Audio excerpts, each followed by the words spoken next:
Just a heads up, all credit to Tex. Go check him out. This is the full video. So, here. You were never a king. You were never even a monster. Safe. Mothra.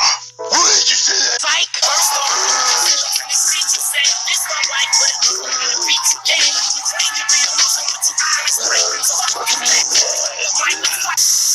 So Godzilla vs. Kong came out, and I loved it. Not a perfect movie, but I thought it was fun, and filled with some great fights. I talked more about it in my Monsterverse video, so check that out. But ever since the movie released, Kong fans have been a little salty, because Kong lost, and Godzilla fans have been mocking and poking fun at them for that, mainly in the form of memes, and some of these are just, I don't want to say cringe, because that's overused, so it's like if AIDS got gonorrhea. This one is just the worst, completely unfunny. Why does the font change colors? This is like the type of meme you see in 2010.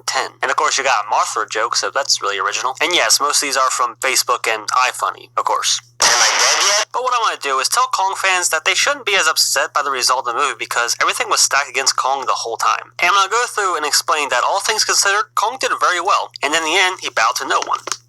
Alright, so let's talk about the first fight. It's when Kong is being transported by ship, because that's a good idea when trying to avoid a radioactive lizard that lives in the ocean. Godzilla shows up, Kong and him fight, Kong gets dragged under, and then they play dead to make Godzilla think he won. There are three important things to note here. First, they mentioned that they had Kong sedated through the chains on his wrist and neck, so when Godzilla comes looking for smoke, he's gonna be groggy from the drugs they had him on. Second, Kong is completely out of his element. He lived on an island his whole life, so being in an ocean and only being able to stand on boats while Godzilla is right at home in the water puts Kong at a huge disadvantage. And third, Kong wasn't expecting a fight. Hell, he was asleep most of the time, and wasn't sure exactly what was going on. So Godzilla had the home field advantage by attacking in the water, he wasn't weakened or tired, and he was actively looking for a fight. So I'm not surprised at all that Godzilla won when they fought in the water. Kong was kind of in a fucked up situation, so I'm not at all surprised how it turned out.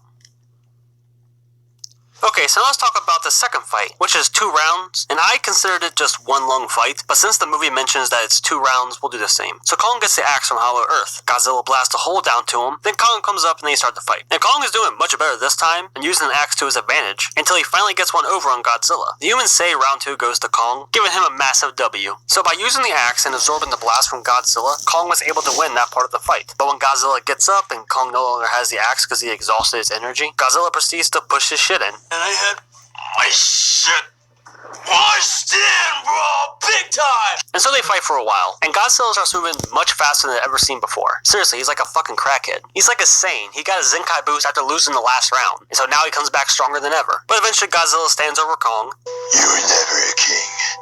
You were never even a man. They have a face-to-face roar-off, which is really cool, and Godzilla leaves Kong to die to his wounds. And Kong fans are really annoyed here because Kong did really good in the first part of the fight, but after the axe was exhausted of his energy, Kong couldn't get the upper hand again. What I think greatly tips the odds in Godzilla's favor is experience. Kong is pretty young in the grand scheme of things. He was smaller in Skull Island, and he got bigger, but he has only ever lived on the island, and grew accustomed to fighting the creatures on it, mainly the Skull Crawlers. You can actually see an example of his inexperience when he gets to Hollow Earth, and the Warbat quickly gets the upper hand on him, and it's made clear that Kong has never been to Hollow Earth, so he had no idea how to fight these things. Now look at Godzilla, who's not only been alive for thousands of years, but we've seen him fight more diverse enemies. A big Muto and a flying Muto in the first movie, then a 3-headed dragon from space, granted with some help from the humans. And he's clearly been the alpha for a long time, so who knows what else he's fought. But more importantly, there's a glimpse and mentions of an ancient feud between Kong's ancestors and Godzilla's. And knowing that Godzilla is thousands of years old, he was around for that. In the novelization of the movie, it explains much more than the movie did, and it stated that it was Godzilla himself who killed Kong's ancestors, when they started becoming too human, and started to hunt uncontrollably and enslave other titans. So Godzilla put a stop to it, and was restoring balance, which is something that Dr. Serizawa mentions a few times in prior movies. So Godzilla's OP as fuck, because he's fought and killed several others just like Kong. And judging from the weapons and the fact that they lived in Hollow Earth, they were more battle-hardened than Kong himself was. So taking all that into consideration, I think Kong did a great job, and at the end they had respect for each other. And clearly the movie was written to greatly favor Godzilla in their fights, either putting them on the water, or after the axe loses his power, Kong loses his offense, and the fact that Godzilla is just more experienced. Oh, and people are wondering how Godzilla couldn't beat Mechagodzilla, but Kong was able to do some damage to him before dealing the killing blow. Well, Kong just got a jumpstart waking him back up from his dying state, and he sneak attacks Mechagodzilla, and then him and Godzilla team up to beat him. Every time Mechagodzilla dealt with one, the other one was right there as well. So 2-on-1 is pretty hard to deal with. Also, this next one's just a big fan theory, but since Mechagodzilla is made from one of the heads of Ghidorah, it probably already has knowledge on how to fight Godzilla, but he has never met Kong before, and then he gets double Muscle Teamed. Also, what kills Mechagodzilla is the axe all charged up, the same axe that laid out Godzilla earlier. So that weapon is strong as hell. So yeah, it wasn't Kong just defeating Mechagodzilla. It was Kong and Godzilla working together to defeat Mechagodzilla.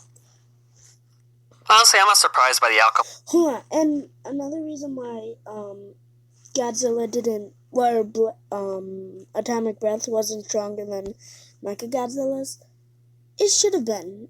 It's been stronger many times in the past, and it has overpowered Mechagodzilla's.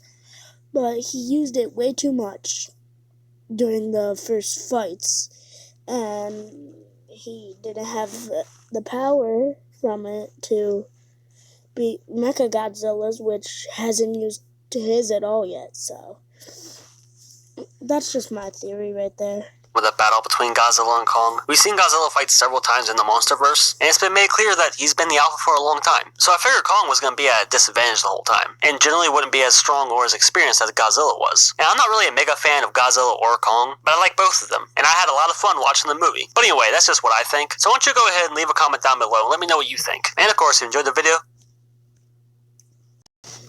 Yeah, like I said, dude, all credit to Tex, and go subscribe to him.